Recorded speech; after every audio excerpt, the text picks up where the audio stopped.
Well, hello everybody. This is Paul Lake, your personal physics pal, with another physics problem solved with explanations all the way through. Please like and subscribe to my channel. I'd really appreciate that, and that'll keep these videos coming. So let's get into it. What is today's problem? It's a free fall problem. I call it two rocks collide. A rock is dropped from a height of 100 meters. At the exact instant the rock is dropped, another rock is shot upward from the ground at an initial velocity of 60 meters per second. At what time and at what height do the two rocks collide? So this is very kind of a classic physics problem here. Excuse me. Now here's what you need to know, okay, to solve this problem. You need to know the definition of free fall. And we're going to use the kinematic equations for constant acceleration. And you also have to recognize that, this answers one of the, what's the definition of free fall? The definition of free fall means that the only acceleration involved in the time interval we're looking at is the acceleration of gravity, due to gravity. So acceleration of gravity is negative 9.8 meters per second squared. Sometimes that's called g. I just like to call it a. And then in these equations, I use delta y, but remember that anytime you have a delta, that's a final minus an initial. And my initial position happens at time t equals 0, and that's why I put a 0 here, y sub 0.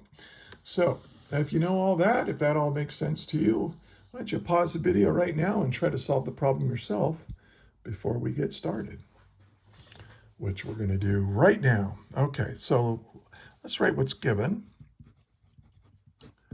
Okay, so I'm going to draw a picture of the problem, as I always do. So here's the ground, and someone's launching some kind of rock from the ground with an initial velocity of, and I'm going to call this object 2. That's going to be 60 meters per second straight up. While this other rock is way up here, and I'm going to say that its initial position is 100 meters high. And this is object 1, so I'll call that the initial position of object 1. And of course, we'll just put the origin for the y-axis right down here. And then we also know that its initial velocity of this object, we're dropping it, right? So if you drop something, you just hold it and you let go of it. And that kind of implies that the initial velocity of the object is 0. It's being dropped. And let's see what else. Oh, and we also know that the acceleration for both of these objects, 1 and 2, is negative 9.8 meters per second every second, or meters per second squared. That is, it falls down, it increases its downward velocity by 9.8 meters per second every second. That's what acceleration means here, right? Now, what are we trying to find? Well, what do we know? So this is going to start falling down. This is shot up, and it's going to be slowing down. But at some point, bam, they're going to collide. And we want to know, where is that collision? And we want to know the time and the location, the position of the collision. Okay, so I've kind of set up the problem here. Now let's solve it. Now, remember that what we're really saying is that here's rock 1. It's falling down. Rock 2 is moving up, but it's slowing down. And at some point, they're going to hit. And if they hit, they're at the same position at the same time, right? Because they're dropped. This is dropped at the same time this is launched. Boom, and smack. So when they smack into each other, they're at the same position. So one thing I can say is that the final position of rock number 1 will be equal to the final position of rock number 2. So you just want to state the obvious using variables, using an equation. That's what physics is all about, right? So we have that. Now, we need to describe how the position of rock 1 varies with time.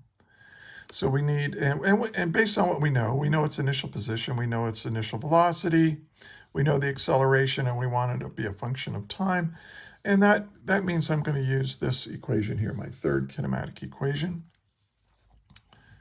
Delta y1 equals the initial velocity for 1 times time plus 1/2 the acceleration times time squared. But delta y, remember delta is, if you have delta y equals the final position minus the initial position. Anytime you see a delta, it's final minus initial. So I'm going to say, well, this is delta y is equal to the final position of y1 minus its initial position of 1 equals v naught 1 times time plus 1/2 a t squared. And this lets me solve for the final position. I'm just going to add this to the other side. Oops, hold on. So this is going to be plus v naught 1 times t plus 1/2 a t squared.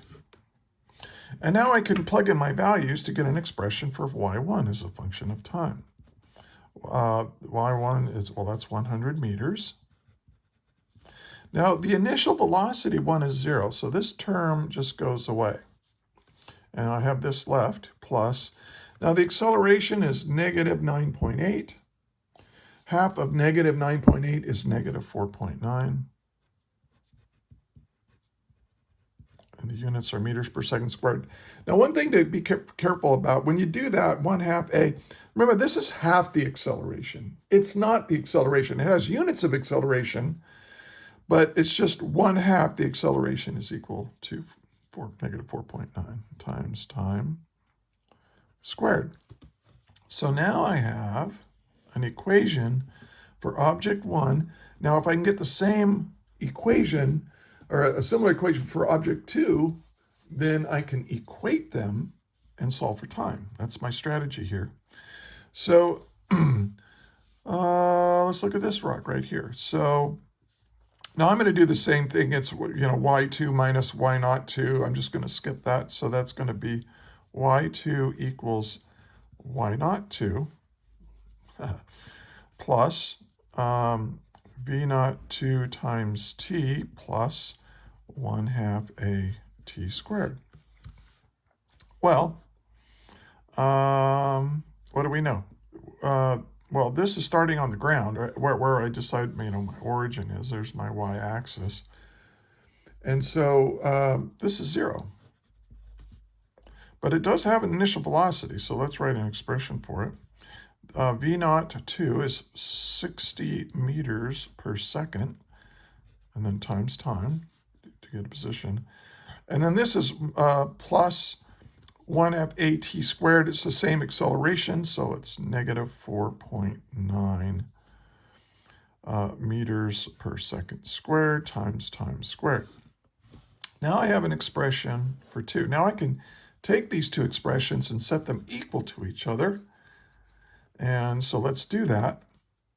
So y1 is 100 meters.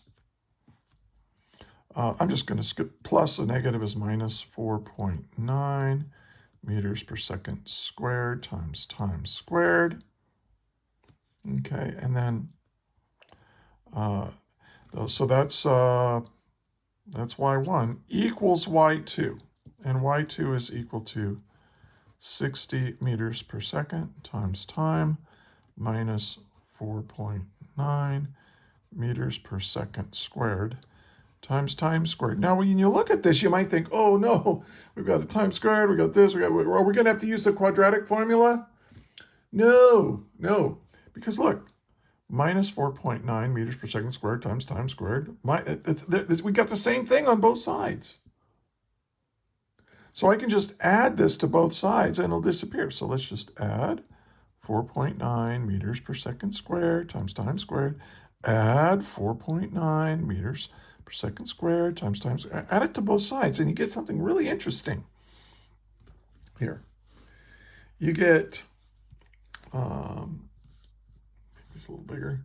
You get 100 meters equals 60 meters per second times time. Now, this is really interesting.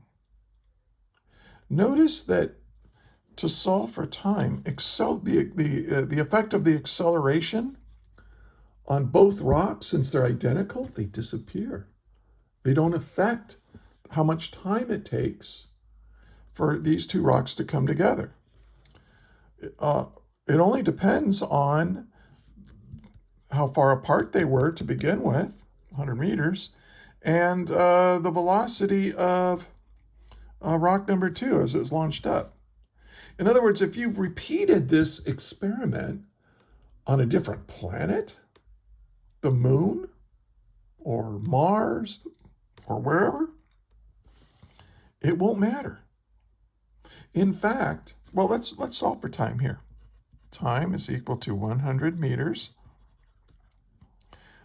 divided by 60 meters per second. So meters cancels meters, that's good. You have 1 over seconds. Reciprocate and multiply. 100 divided by 60, use your calculator, you get 1.667. I'll carry a few more significant figures because, well, actually for my answer, I'll round it off. So time equals 1.67 seconds. Okay. Now,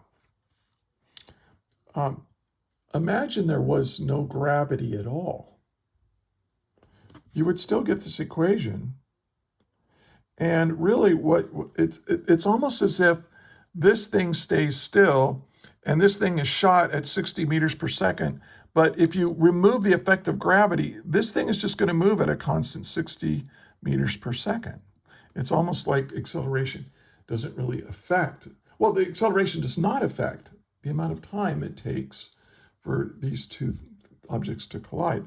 The smaller the equation, the smaller the acceleration, the closer up here it is going to be to hitting it. Well, let's go ahead and do that. Let's solve for where y1 is. So let's figure out where they collide. We now know when they collided. They collided at 1 2/3 seconds, but let's figure out where they're going to collide. So now here you just use the equation that we derived for y1. y1 equals 100 meters plus negative 4.9 meters per second squared times time squared. Well, we know that they're going to hit each other at 1.67 seconds. Sorry. And I need to square that. Now, when you do this in your calculator and you round it off, you should get, I got 86.4 meters. Okay. So notice it didn't have time to fall very far. It's like right about, oh, I'm sorry, I'm off screen. I mean, it didn't have a whole lot of time to fall. So this only got to about here, right? And then this thing was, boom. All right. And this is my answer, because y1 equals y2. Well, let's check to see if that's really true. The nice thing about this is you can always check your work. y2 equals 60 meters per second times 1.67 seconds. Well, what is this? 60 meters times 1.67. It's 100. Well, I mean, this is rounded off. It's like 99.99 something or whatever, but it's really close. It's 100. It's 100 meters minus the same thing. So we're going to get the same answer, right? Minus 4.9 meters per second squared times 1.67 seconds squared. And you do the arithmetic there. And y2 is also equal to 86.4 meters. Yeah, So that's where they collide. So the y equals 86.4 meters. That's where they're going to hit. Okay. Now, one of the things to realize is that if you're in a what gravity does, gravity affects where they collide. It doesn't affect when they collide. It affects where they collide. The stronger the gravity field, the lower the point of collision is. But that's another problem. Anyway, I hope this was helpful to you, and that's all for now, and may the net force be with you.